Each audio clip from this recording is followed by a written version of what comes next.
Class 8, Subject Science, Chapter 2,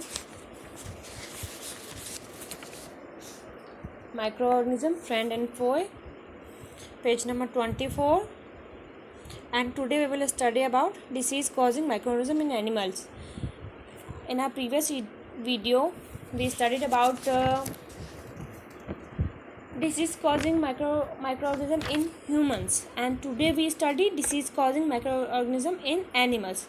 Several microorganisms not only cause disease in humans and plants but also in other animals. For example, anthrax is a dangerous human and cattle disease caused by a bacterium. Foot and mouth disease of cattle is caused by a virus. So students, बहुत सारे microorganism होते हैं जिनकी वजह से सिर्फ humans और plants को ही नहीं बल्कि एनिमल्स को भी डिसीजेस होते हैं, और बहुत डेंजरस है ये ह्यूमंस और कैटल के लिए, जो एक बैक्टीरिया के कारण होता है। ये फूट और माउथ डिसीज़ होती है। रॉबर्ट कोच ने 1876 में discovered the bacterium bacillus anthracis which cause of anthrax disease. तो इन्होंने एक बैक्टीरिया को खोजा था जिसकी वजह से एंथ्रेक्स डिसीज़ होती है, जिसका नाम बैसिलस एंथ्रेसिस है। रॉबर्ट कोच जो साइंटिस्ट थे उन्होंने इसको डिस्कवर्ड किया था। Diseases causing microorganism in plant. Several microorganisms cause disease in plants like wheat, rice, potato, sugarcane, orange, apple, and others. The disease reduce the yield of crops. See table 2.2 for some such plant diseases. They can be controlled by the use of certain chemical which kill the microbes. So plant में जो disease होती है microorganism की वजह से, वो बहुत सारे प्लांट्स होते हैं जैसे शुगर कैन, ऑरेंज, एप्पल और दूसरे जो प्लांट्स होते हैं उनमें क्रॉप्स में ये माइक्रोऑर्गेनिज्म की वजह से बहुत नुकसान होता है। डिसीज़ होती है जो माइक्रोऑर्गेनिज्म की वजह से प्लांट में। उन्हें केमिकल से कंट्रोल कर सकते हैं जो माइक्रोब्स को किल कर देते हैं। यहाँ पे एक टेबल है, आप लोग देख रहे होंगे अपनी बुक में। इनमें प्लांट डिसीजेस है सर्टस कैंकर और rust of wheat, yellow vein mosaic of भिंडी में एक येलो वेन मोज़ेक हो जाता है ओकरा में। और माइक्रोऑर्गेनिज्म बैक्टीरिया में होता है कैंकर जो होता है डिसीज़, और ये इसका मोड ऑफ ट्रांसमिशन एयर से, हवा से ये फैलता है। माइक्रोऑर्गेनिज्म जो रस्ट ऑफ व्हीट में जो डिसीज़ होती है वो फंगी की वजह से होती है और एयर और सीड से ये फैलती है। येलो वेन मोज़ेक ऑफ भिंडी ये वायरस से फैलता है और ये एक इंसेक्ट होता है। मोड ऑफ ट्रांसमिशन जो होता है वो एक इंसेक्ट होता है। Food poisoning. What is food poisoning? आपने बहुत बार सुना होगा ये फूड पॉइजनिंग हो गई है, इसको फूड पॉइजनिंग हो गई, इसमें वोमिट हो जाती है और कभी कभी ये बहुत जानलेवा भी हो जाता है। बूझो was invited by his friends to a party and he ate a variety of food stuff. On reaching home, he started vomiting and had to be taken to a hospital. The doctor said that this condition could be due to food poisoning. Paheli wonders how food can be a poison. बूझो अपनी friend के वहाँ invited थी और वो जब वहाँ party में गई उसने बहुत सारी वैरायटी के वहाँ पे फूड खाए और उसके बाद जब वो घर पहुँची तो उसे वोमिट स्टार्ट हो गई। उससे सडनली हॉस्पिटल ले जाना पड़ा और डॉक्टर ने कहा कि ये खाना के पॉइज़न की होने की वजह से हुई है। तो पहेली सोचती है कि कैसे खाना पॉइज़न कैसे हो जाता है, how food can become a poison. Food poisoning could be due to the consumption of food spoiled by some microorganism. तो फूड जब कुछ माइक्रोऑर्गेनिज्म के द्वारा स्पॉइल्ड हो जाता है, ख़राब हो जाता है, तो फूड पॉइजनिंग होती है. Microorganism that grow on our food sometimes produce toxic substance. कभी कभी माइक्रोऑर्गेनिज्म हमारे फूड में टॉक्सिक जहरीले सब्सटेंस बनाते हैं. These make the food poisonous causing serious illness and even death. तो ये जो पॉइजन्स है ये कभी कभी बीमारी और डेथ का भी कारण बन सकते हैं. So it is very important that we are preserve food to prevent it from being spoiled. So ये बहुत ज़रूरी है कि हम फूड को प्रिजर्व करें और प्रिवेंट करें ख़राब होने से. Okay. 2.5 food preservation. In chapter 1 we have learned about the methods used to preserve and store grains. हमने चैप्टर फर्स्ट में पढ़ा था कि फूड को स्टोर और प्रिजर्व कैसे करें. How do preserve cook food at home, cook food को, पके हुए भोजन को कैसे प्रिजर्व करें घर में. You can know that bread left unused under moist condition is attacked by fungus. हमने पढ़ा था लास्ट चैप्टर में कि कैसे जो ब्रेड होती है उसमें फंगी लग जाती है. Micro spoil our food, micro हमारी फूड को स्पॉइल कर देते हैं, ख़राब कर देते हैं. Spoil food emits bad smell and has a bad taste and change colour. उनका स्मेल बैड हो जाता है, उनका कलर चेंज हो जाता है और टेस्ट बैड हो जाता है. Is spoiling a food a chemical reaction, क्या स्पॉइल होना, ख़राब होना कोई केमिकल रिएक्शन की वजह से होता है.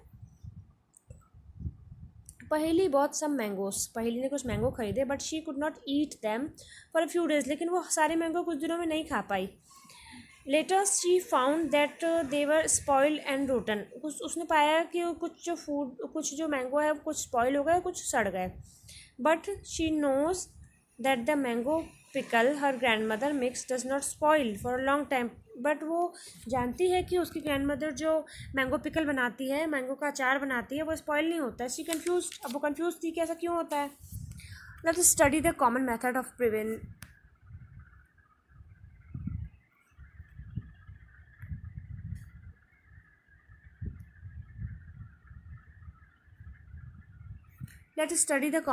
Of preserving food in our Holmes.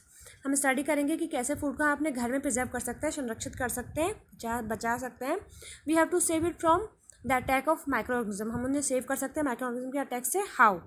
Chemical method. Salt and edible oils are common chemical generally use to check the growth of micro organism.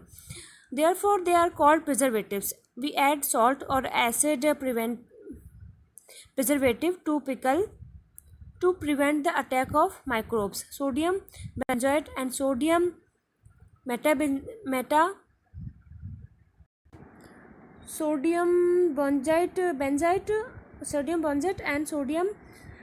metabisulfate are common preservatives. These are also used in jams and squashes to check their spoilage. Salt और कुछ edible oil होते हैं जो common chemical होते हैं, generally जो micro organism की growth को रोकने के लिए यूज़ करते हैं, इसलिए इन्हें प्रिजर्वेटिव्स कहते हैं. वी एड सॉल्ट और एसिड, हम सॉल्ट और एसिड यूज़ करते हैं पिकल को प्रिवेंट करने के लिए माइक्रोब से. और सोडियम बेंजोएट और सोडियम मेटाबाइसल्फेट कुछ कॉमन प्रिजर्वेटिव होते हैं. They are also use in jams and squashes to check their spoils. Prevention by common salt. Common salt से जो खाने को ख़राब होने से बचाते हैं. Common salt has been use to preserve meat और fish for eggs. Meat and fish are covered with dry salt to check the growth of bacteria. Meat and fish are covered with dry salt to check the growth of bacteria. तो meat और fish जो होते हैं वो dry salt से cover कर देते हैं बैक्टीरिया को रोकने के लिए. Salting is also use to preserve amla. Salting आंवला के प्रिजर्वेशन के लिए भी यूज़ किया जाता है. रॉ मैंगोज और टर्मरिन के लिए भी यूज़ किया जाता है. प्रिवेंशन बाय शुगर, ये तो हमने पढ़ा सॉल्ट से कैसे प्रिवेंट कर सकते हैं. हम पढ़ते हैं prevention by sugar. Jams, jellies and squashes are preserved by sugar. Sugar reduce the moisture, connect with inhibits the growth of bacteria which spoil food. Okay student, jams, jellies और squashes में sugar से prevention करते हैं. Sugar से bacteria के growth को रोकते हैं जो फूड को ख़राब करती है. Prevention by oil and vinegar. Use of oil and vinegar prevents spoil of pickles because bacteria cannot live in such an environment. Vegetables, fruits, fish and meat are often preserve by this method. तो vinegar के use से भी preservation होता है. Heat and cold treatments. You must have observed your mother boiling milk before it is stored और use. हम अपने सब घर में अपनी मम्मी को देखते होंगे कि वो दूध उबालती है और दूध को उबाल के ही रखती है, कच्चा दूध नहीं रखती है. Boiling kills many micro organism. Boiling से बहुत सारे माइक्रो ऑर्गेनिज्म किल हो जाते हैं, बहुत सारे माइक्रो ऑर्गेनिज्म मर जाते हैं. Similarly we keep our food in the refrigerator. Similarly वैसे ही जब हम अपने फूड को रेफ्रिजरेटर में रखते हैं, low temperature inhabited the growth of microbes. Low temperature जो होता है वो माइक्रोब्स की ग्रोथ को रोकता है. Why does the milk that comes in packets not spoil? Why does the milk that comes in packets not spoil? क्यों milk जो पैकेट में आते हैं वो ख़राब नहीं होते हैं? My mother told me that the milk is pasteurized. What is pasteurization?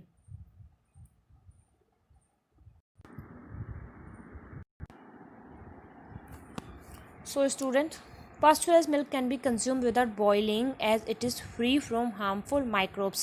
So हम क्या पढ़ रहे थे कि पास्चुराइज क्या होता है एंड व्हाट इज़ पास्चुराइजेशन. तो पास्चुराइज मिल्क जो होता है उसे हम कंज्यूम कर सकते हैं without boiling as it is free from harmful microbes. The milk is heated to about 70 degrees C for 15 to 30 seconds and then suddenly chilled and stored.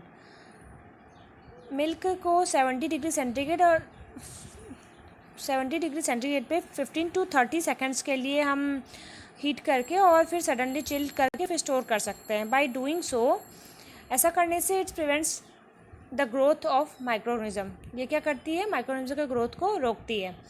This process was discovered by Louis Pasteur. ये जो process है इनको discovered किया था Louis Pasteur ने. It is called pasteurisation. इसको pasteurisation कहते हैं. तो क्या होता है पास्चुराइजेशन? जब हम क्या दूध को क्या किसी भी चीज़ को एक बॉइलिंग टेम्परेचर पे एक टेम्परेचर पे हीट करके और फिर उसको कूल करके और स्टोर कर लेते हैं चिल करके. वो हमारा होता है पास्चुराइजेशन. Storage and packing.